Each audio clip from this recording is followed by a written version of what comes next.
Have you ever stopped to wonder if everything you've been told about reality was incomplete? Ever since we were kids, we learned the world is solid, predictable, driven by simple cause and effect. You press a button, the light comes on. You shout, the sound echoes. We think life is just reacting to what already exists. But what if that's only the surface?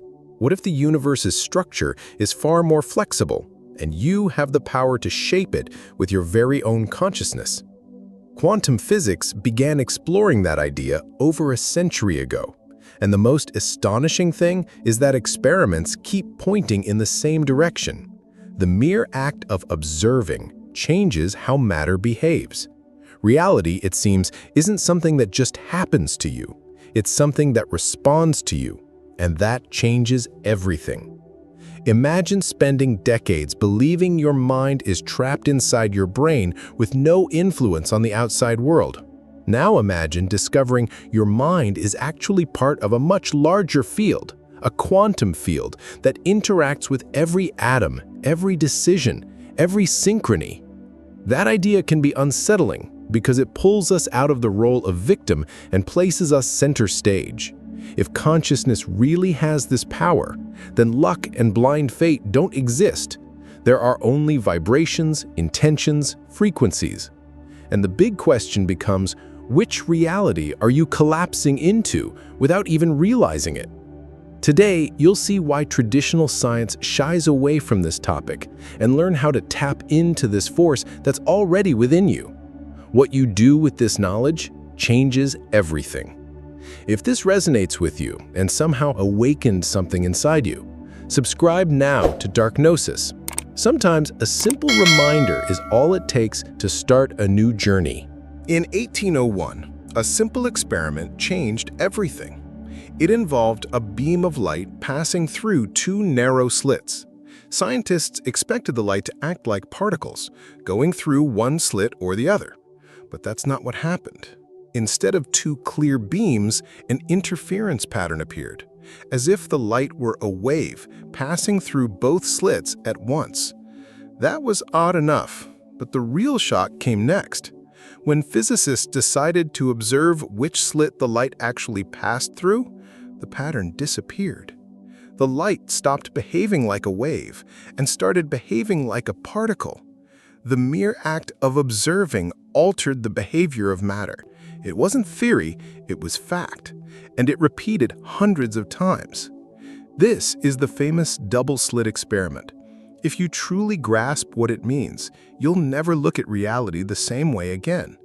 It means that before measurement, matter exists only as a cloud of possibilities. Everything is vibration and potential. Nothing is fixed.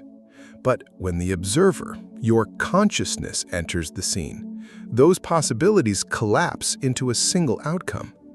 Reality, then, isn't out there waiting for you to see it. It's built in real time by the way you observe it. Here's the deeper point.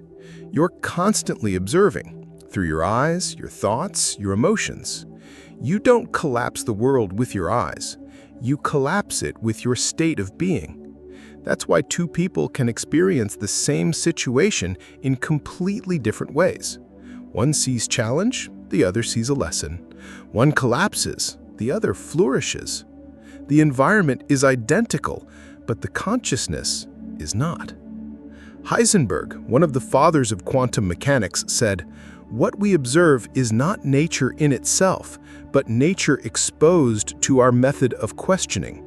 David Bohm took it further, suggesting the universe is an indivisible whole in which mind and matter are simply different expressions of a deeper reality.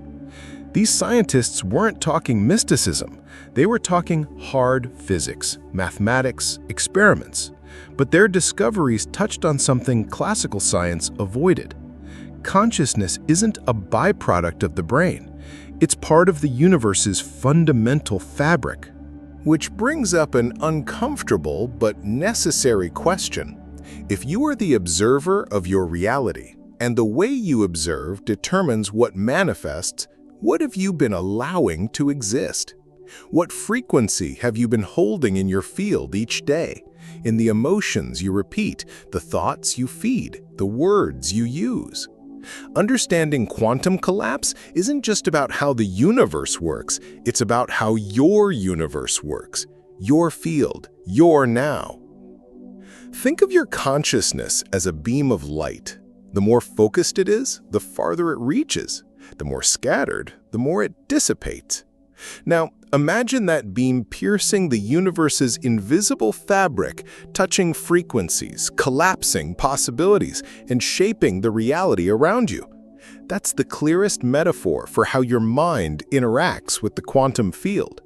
Your attention is like a laser, and the emotion you pair with that focus is its fuel. When you wish for something but do so in fear of not getting it, you send two signals at once. You're saying, "I want," but you're vibrating, "I doubt." And the universe, acting like a frequency mirror, responds to the dominant vibration, not to your words, but to what you truly feel. So rather than asking, the key is to enter the state of already having. It's about stopping projecting into the future and starting to observe the now as if what you seek is already unfolding. This isn't pretend, it's frequency. It's aligning mind, body, and energy. That's where the observer's ritual comes in. A simple yet profoundly transformative exercise based on 3 steps. First step, conscious breathing. Sit in silence. Keep your eyes half closed or shut. Focus all your attention on the air flowing in and out of your body. Don't force anything, just notice. Feel the air touch your nostrils, fill your lungs, and release in a sigh. Do this for at least 3 minutes.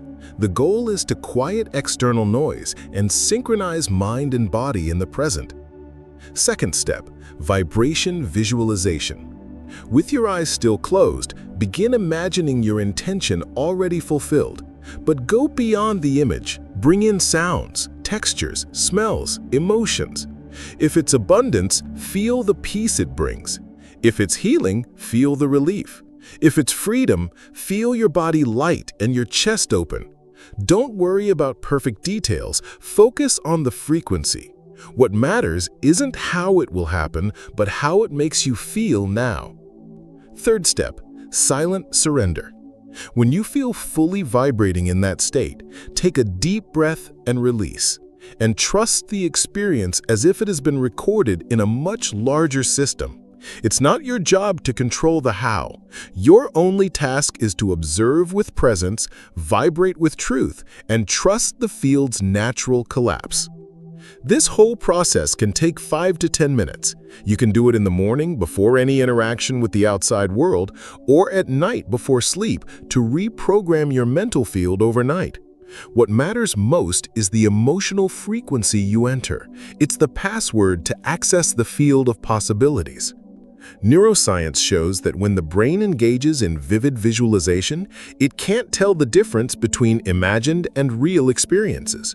It starts releasing the same neurochemicals, activating the same regions, and building from the inside out the bridge to new realities. By repeating this ritual day after day, you'll notice subtle changes, unexpected encounters, meaningful coincidences, small openings where there was once resistance. These are the first signs that your vibration is influencing the field. And the more consistent you are, the more the universe reorganizes around your new frequency. You don't manifest what you desire, you manifest what you observe while feeling it. That's the hidden key woven through modern physics. It's not about visualizing until the universe obeys. It's about recognizing that you're already creating constantly, whether you know it or not. The quantum field doesn't respond to force, it responds to frequency. And your frequency is composed, moment by moment, of everything you allow to vibrate within you. Recurring emotions, repeated thoughts, unconscious words. What happens when you truly grasp this? You stop fighting reality and start choosing how you position yourself within it. You stop trying to control everything and begin vibrating as someone at peace with what's to come. And in that space, something new emerges, something that can't be forced, planned or predicted. The silent collapse of a new reality. A path that didn't exist before, a version of you that hasn't yet been born. Plato said the visible world is only a shadow of the true world, the invisible, unchanging essence. Today, quantum physics begins to touch that same veil. It shows us a deeper layer where everything is potential and where your consciousness acts like a moldable mirror, reflecting and creating at the same time. So the question is no longer, does this work? The real question is, are you ready to take on the role of conscious observer of your own existence? Because if you are, what once seemed impossible can start to manifest little by little, like tuning into a song that's been playing all along, but that you're only now learning to hear. If this message resonated with you, if at any point during this video you felt as if an ancient truth was simply being remembered, perhaps it's time to move beyond information and take action, because nothing changes out there if you don't change in here. If you want to continue this journey into quantum self-discovery, I invite you to subscribe now to Dark Noesis. Here, every video is a portal to subtler layers of consciousness. Hit the bell and receive content that speaks not to the ego, but to the most silent and powerful part of you. And in the comments, write just one word, the one that captures what you felt watching this. It could be clarity, expansion, awakening, or anything that represents your vibration in this moment. Because when you declare what you feel, you anchor it in the field. And when others read it, that vibration spreads. That is resonance. See you in the next video. Until then, keep observing and collapsing with intention.